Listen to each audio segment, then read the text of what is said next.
Assalamualaikum warahmatullahi wabarakatuh.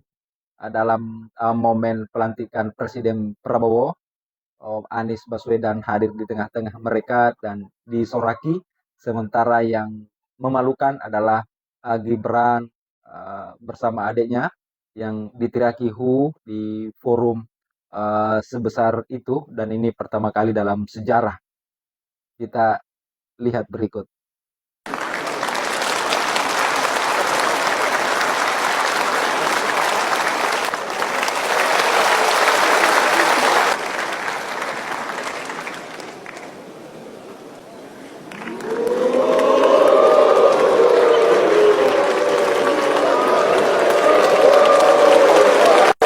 Eh, eh, eh, eh,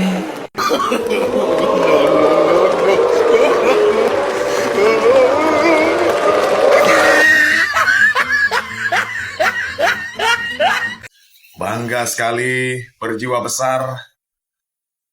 Terbukti, Pak Anies hadir dalam pelantikan Presiden Republik Indonesia yang baru di gedung MPR DPR RI di Senayan. Ya, pelantikan Bapak Jenderal Haji Prabowo Subianto dan Gibran Rakabuming Raka sebagai Wakil Presiden dan Wakil Presiden Republik Indonesia tahun 2024 sampai tahun 2029. Di sini kita bisa melihat teman-teman, ya, beliau benar-benar hadir dalam acara pelantikan Presiden Republik Indonesia. Dan ini duduknya di kursi VIP, guys, ya. Tadi ada Ibu Riana juga saya lihat salaman. Ini gambar saya ambil langsung, saya shoot di streaming, ya, narasi, teman-teman. Ini luar biasa. Ini adalah contoh, teman-teman, ya, bagaimana orang yang berjiwa besar, realistis, move on, pandangannya lurus ke depan, ya, untuk Indonesia yang lebih maju, bermartabat, sejahtera. Nah, ini keren teman-teman. Mantap. Adalah hari yang bersejarah buat bangsa kita, pelantikan presiden dan wakil presiden terpilih. Nah, tapi ternyata momen yang ramai diperbincangan orang bukan momen pelantikan presiden dan wapresnya ini, tapi justru adalah momen ketika anak-anak keluarga Jokowi mendapatkan sorakan "Hu" dari hadirin yang hadir di sana, gitu ya. Dan seperti biasa dibalas dengan cengengesan dan muka tebal oleh Kaisang. Nah, rupanya teriakan ini juga bukan hanya ditujukan kepada Kaisang dan Bobi, ya, tapi bahkan juga kepada Gibran. Nah, sorakan "Hu" ini seolah mengindikasikan bahwa sesungguhnya semua masyarakat, tidak terkecuali mereka yang hadir di sana saat ini, menyadari bahwa ya memang saat ini telah terjadi begitu banyak ketidakberesan dalam kontestasi dan demokrasi kita hari ini. Kalau kita lihat dari sisi orang tua, ya, saya sebagai orang tua ini tentu akan sangat bangga kalau anak saya berhasil, dan kita serasa semua orang akan merasakan hal yang sama. Dan saya nggak kebayang sih gimana perasaan Pak Jokowi gitu melihat anak-anaknya disoraki seperti itu di dalam sebuah acara yang adalah acara paling penting dalam sebuah proses bernegara. Saya jadi teringat juga nih, dulu pernah ada kejadian yang hampir sama nih di sidang umum MPR, gitu, di mana ada anggota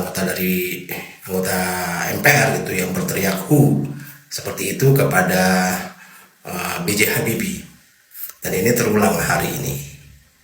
Nah, cuma bedanya adalah sebagai orang yang menjunjung tinggi etika dan moral, gitu ya, B.J. Habibie ini setelah diteriaki "Hu" begitu dan setelah pertanggungjawaban ditolak, Pak Habibie langsung menyatakan tidak maju dalam pemilihan presiden oleh MPR gitu, walaupun dukungannya masih sangat besar saat itu. Nah, kejadian yang sama terulang kepada Gibran nih, diteriaki dengan ya kejadian yang sama persis. Nah, lalu bagaimana sikap Gibran kira-kira? Apakah akan sama? Prabowo yes, yang nggak yes itu kan Gibran. Pemimpin yang mesti dihindari cuma dua. Tipe Zelensky yang menjual rakyat, negara, dan lain-lainnya untuk, mohon maaf, panggung dia. Yang kedua, jangan sampai kita punya Mulyono baru, Pak. Drama-drama model Pak Mulyono ini dihentikan. Dia pemimpin kelas dunia, Pak, bukan kelas Solo. Bukan kelas yang anaknya kemudian dibebasin ngacak-ngacak konstitusi, enggak. Harusnya nih, Pak, ya, kalau si Fufu Fafat sadar nih, mundur deh. Jauh banget. Mana kita tahu di tanah Papua itu sudah ada siapa? Ngapain? Berapa orang sudah di brainstorming? Berapa orang menyamar jadi apa? We don't know. So we have to be very careful. Kalau memang Indonesia hebat nih, udah jangan cuma memaki-maki begini atau mau ini mau itu, enggak. Berani nggak kita boykot Israel? Produknya semua. Tapi bukan cuma boykot loh. Then you have to produce yourself. Jangan dulu. Berarti Jokowi ini, Mulyono, memberikan beban berat bagi Presiden Prabowo ya? Kayaknya bukan cuma Mulyono ya, Pak. Kita pernah bahas di sini loh. Oke. Sayang dia nggak dengerin kita sih. Coba waktu itu dia dengerin kita, Pak ya. Ya. Anaknya ini nih sekarang Ya. kan jadi masalah. Oke. Emang Tuhan tuh nggak tidur, saya bilang juga. Loh, kita lagi antang-antang di Rusia, Pak. Ya. Aku pas bangun, deng, apa nih, Fufu Fafa. Cia.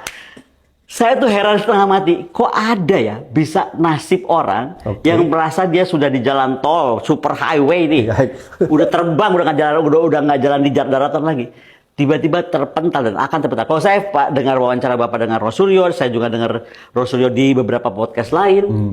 Berat atau kita akan dibilang dan ditetapkan dunia betapa bodoh kita kalau pura-pura nggak tahu. Karena ternyata nomornya berhubungan dengan nomor telepon dia saat pendaftaran di mana? Wali kota. Jadi nggak bisa dipungkiri. Jadi ya? ini sekarang nih, pertama nggak bisa dipungkiri. Kedua, sampai mana sih dia mau bohong? Yang ketiga, sampai kemana sih saya aja yang baca calon presiden kita yang akan dilantik dikata-katai seperti itu yang sangat tidak pantas. Ginilah kalau mau dianggap ya, kan banyak orang berpikir kita berseberangan. Oke. Banyak orang kan melihat saya itu Menganggap- berseberangan. Padahal- Dari awal saya bilang, kita bahas di sini kan. Ya, Ibu Koni kan bersahabat ya dengan Pak Prabowo. Saya nggak bersahabat lah, tapi paling nggak saya nggak ada masalah. Oke. Pernah ada masalah yang waktu saya meluruskan soal 1760 triliun cara belanjanya. Oke. Dan beliau orang yang sportif, saya dipanggil waktu itu ke Kementerian Pertahanan, ada Pak Dasko, ada Pak Sahroni. Oke. Dan kita berdiskusi, dan akhirnya nggak dibelanjakan juga 1760 triliun itu. Artinya apa? Beliau mendengar dong. Oke. Nggak lama dari itu saya kena COVID. Oke. Saya kena COVID yang berat, Pak, yang Delta kalau nggak salah namanya. Dan saya itu harus di karantina full di Rumah Sakit Angkatan Udara, Iya. di Halim. Ya. Itu beliau dari Prancis, Pak. Itu kirim saya obat. Pak Prabowo tuh orangnya kayak begitu kan. Memang dia sama kucing aja dia care, apalagi sama orang. Care ya. Tapi masalah ini kan orang-orang yang, kalau saya bilang bukan sekeliling dia, Pak. Sekeliling istana waktu itu yang menganggap wah bahaya nih gitu kan, pecahin gitu. Makanya seolah-olah Bu Koni anti Prabowo. No. Kalau mereka dengarkan dari awal kita bicara, saya kan udah bilang Prabowo yes, yang nggak yes itu kan Gibran. Aura Anies Baswedan, beliau memang sangat dihormati oleh siapapun. Sementara Gibran dan juga Kaisang ditirakihu di forum gedung di sebuah acara pelantikan presiden dan juga wakil presiden. Dan ini sebagai momen pertama kali terjadi di Indonesia, seorang anak presiden yang memimpin 2 periode bersama keluarganya seakan-akan diteriaki olok-olok oleh para peserta di seisi ruangan itu, menggema dan berbanding terbalik dengan Anies Baswedan yang memang disambut begitu meriah dan sangat dihormati. Itulah momen yang salah satu yang terjadi tadi di pelantikan Presiden Prabowo.